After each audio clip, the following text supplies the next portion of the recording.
Hey guys, are you ready for some money rehab? Wall Street has been completely upended by an unlikely player, GameStop. And should I have a 401k? Because You don't do it? No, I know. Girl! You think the whole world revolves around you and your money? Well, it doesn't. Charge for wasting our time. I will take a check. Like a old school check. You recognize her from anchoring on CNN, CNBC, and Bloomberg. The only financial expert you don't need a dictionary to understand. Nicole Lapin. Before we get started, I wanted to say Merry Christmas Eve to everyone that celebrates and wishing all of you happy holidays. I hope you're surrounded by loved ones and you get to wear your fuzzy PJs all weekend or heck, all week. You know, that work from home life. Okay, let's get into it. It has been so fun for me to read your comments on Apple Podcasts and to get your emails and DMs. It really, truly makes my day getting to read all of your stories. So thank you. After releasing episode 37, Turn Your Hobby into a Jobby, I heard a lot of stories of people getting serious about their side hustles. One of the obvious metrics to assess whether your hobby can become a jobby is whether you stand to make real money from it. If you want to explore the possibility, you'll have to ask yourself questions like how or how much. These are some of the questions we'll be going over in today's listener intervention. So, Kevin, welcome to Money Rehab. Well, thank you for having me. Tell me a little bit about what's going on. Well, several years ago, I came off a deployment and had a bunch of my sketchbook. So we put together some children's books, kind of a hobby, launched them on Amazon, self-published, and they did pretty well. Years down the road, when COVID hit and we kind of reconvened, I'm one of the few artists that still do actual physical paintings. So we got together, started working on some books, and thought that we have the original paintings left over. How do we sell them? How do we market them? How do you price them? And I did a little bit of work looking around on the web, and there doesn't seem to be a consensus on how an individual artist goes about pricing their work and finding that. So I thought, listening to your podcast, I thought this might be a good topic for that. It's a great topic. Can you tell me a little bit more about what you're selling and how much you're selling it for and where you're selling it now? Okay, great. What we do is Amazon has a platform by which you can generate your own material and self-publish it. It sits out there and generates income. You make the books, you put them out there, you market them. People can go to Amazon, purchase them, and then you just receive profit from that. And we did that with 2 books about a decade ago, and then they're still making a profit. They're still coming in. So when the pandemic hit and we were kind of forced to, stay home, we really thought, okay, let's lean into this and make some really great books. And we realized we had all this original artwork left over, all these paintings. And we had never really wandered into that arena. Like, how do we sell the original paintings? A lot of people are saying just read your market, but that opens several other questions. You mentioned different markets. Do you have an idea of where you want to sell? Have you asked those customers how much they would want to pay? In other words, have you tested your product? Yes. We were really lucky in that the work that I do is aimed at a very specific genre. So they have conventions and there are existing publishing houses and collectors for that kind of work. So I started out there. So we knew we had an audience. And we're in the process now of kind of broadening that. We started out with the steampunk market and we did pretty well with that. And I really I'm getting into the retro sci-fi stuff. So, and it's gotten quite a lot of attention, but I haven't, because of the pandemic, obviously I haven't been able to go out to shows and what have you, promote that yet. So it got us wondering. I sell mostly illustrated work. Like an author will approach me and say, hey, I've got this idea, and then we'll negotiate a price on that. And then I usually will negotiate into the price if they want to keep the original work. But in this case, I'm the author making the book. So I have this leftover paintings, and that's where I was wondering about how to go about getting a price on those. Have you tested your pricing? I'm going to go ahead and say no, not necessarily. Not on the original work. Okay. That's my biggest suggestion to you. is to test. It sounds like there's already a need for your product or a audience for it, or there's some, demand for it.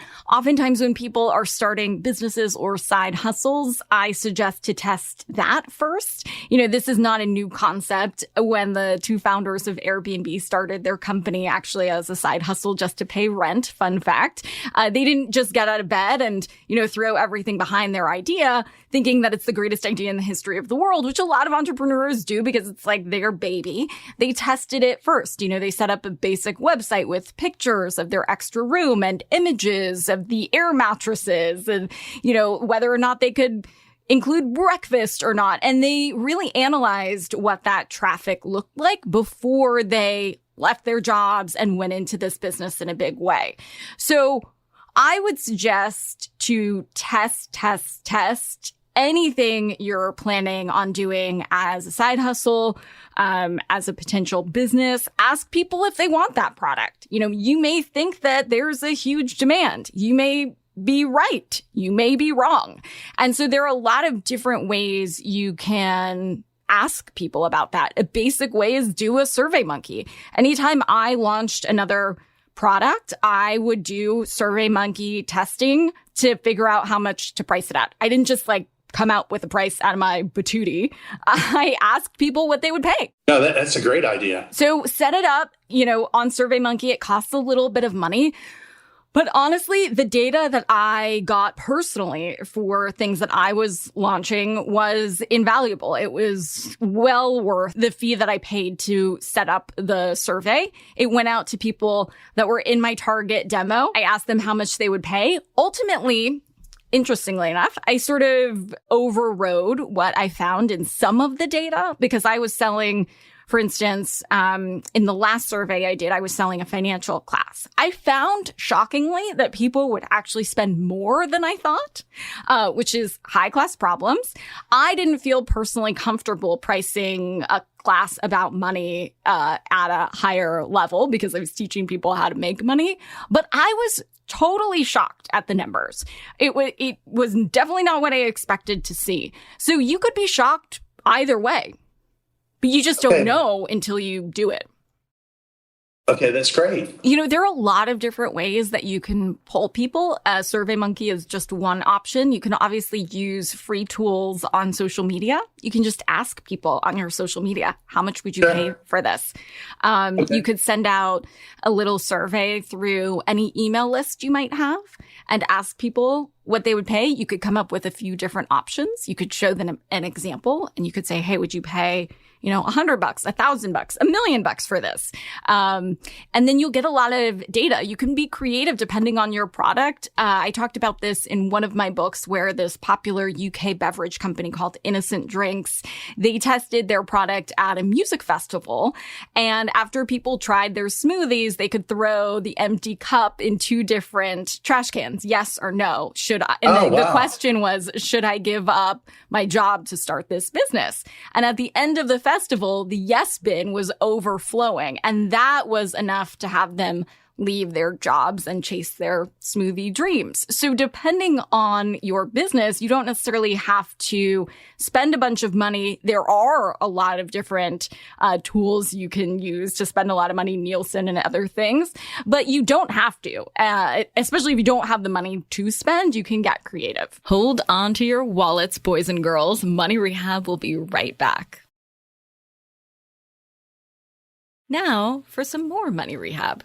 Okay, well, one of the things that we thought about doing was incentivizing kind of our getting people to contribute information to help us build our database. And so we made decals of some of the artwork, sent them out to people who have frequented us in the past, basically just kind of increase our awareness. And then maybe that's something we could do. We could incentivize people, say, hey, give us some feedback and we'll draw from those people who answered us and they'll get a package of decals or shirts or what have you in the mail. That's still kind of increasing our brand. It's a great idea because that's actually what a lot of survey companies do anyway. When I was in college and had no money, I would sign up, on the little bulletin boards for those surveys, I would take the number from the sheet that had a bunch of little, things coming out of it. And I would sign up to do like science surveys and all sorts of weird stuff for $20 an hour. And so you could just take that into your own hands and say, here's how I'm going to compensate you.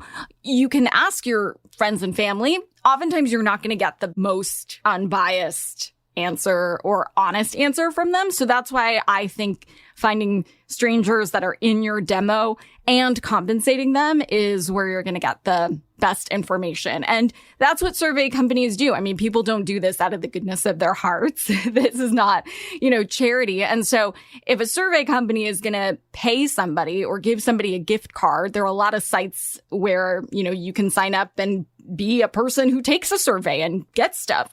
But you could also do that essentially yourself, where you're getting something of value in exchange for your time and your opinion.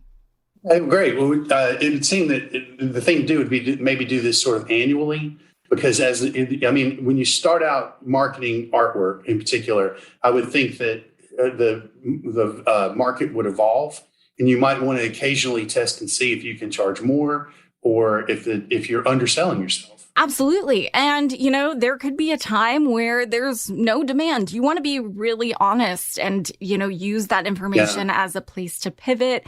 You can, check analytics from any website that you might set up. You can also create a small budget for Google AdWords for your product. So you can get an ad, let's say, in literally 2 minutes, where you can see which keywords get the most traction for you. You can look at metrics like conversion rate, or the number of people who actually signed up for your product after seeing the ad. So all of these stats will help you understand how much money you need to throw down to acquire a customer, and whether or not it's worth it. There are a lot of companies that are so-called zombie companies, where they're just trudging along and they look like death. That's why they're called zombie companies.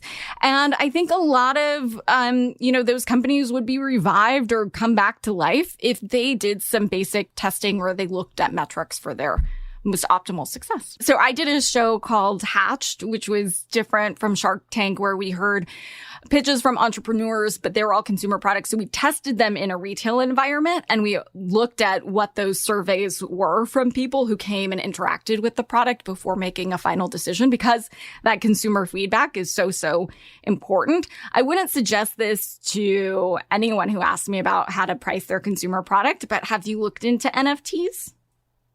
I was going to ask you about that. That's all the rage right now. I'm hearing that from a lot of the artists. I don't do digital work, but obviously you can take a painting and photograph it and render it. A lot of people are curious about that. Right now, I'm going to wait and see how it develops. I listened to your episode about it.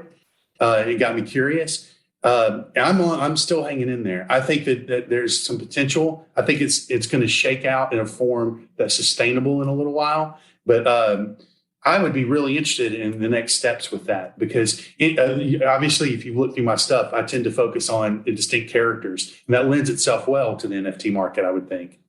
Yes, there have been a lot of successful NFT series that are character driven and that they have limited amounts. A lot of them, I will be honest, have the artist or the creator with a large social following or base or, some celebrity behind it. But I don't think that there's much to lose if you want to even test and see. Again, my biggest takeaway from our entire conversation is test. So if you don't know, I don't think there's much harm in testing and seeing what happens. You could be surprised and actually make quite a bit of money from it. Great. I agree. I think it's worth looking into. Well, you've given me quite a bit to think about. I'm so glad. Yeah, I certainly appreciate you making the time, because we've got a little bit to rethink here and come up with a plan, but we definitely know more than when we started. So thank you so much. For today's tip, you can take straight to the bank. Don't treat your pricing strategy like pin the tail on the donkey. You don't need to put a blindfold on and take a random guess at your price point. You can and should ask people how much they would be willing to pay for what you're selling. Plus, it's an early initiative to start engaging with your new customer community. And an engaged customer community is a recipe for Jobby success. Money Rehab is a production of iHeartRadio. I'm your host, Nicole Lappin. Our producers are Morgan Lavoie and Mike Coscarelli. Executive producers are Nikki Etor and Will Pearson. Our mascots are Penny and Mimsy. Huge thanks to OG Money Rehab team Michelle Lands for her development work, Catherine Law for her production and writing magic, and Brandon Dicker for his editing, engineering, and sound design. And as always, thanks to you for finally investing in yourself so that you can get it together and get it all.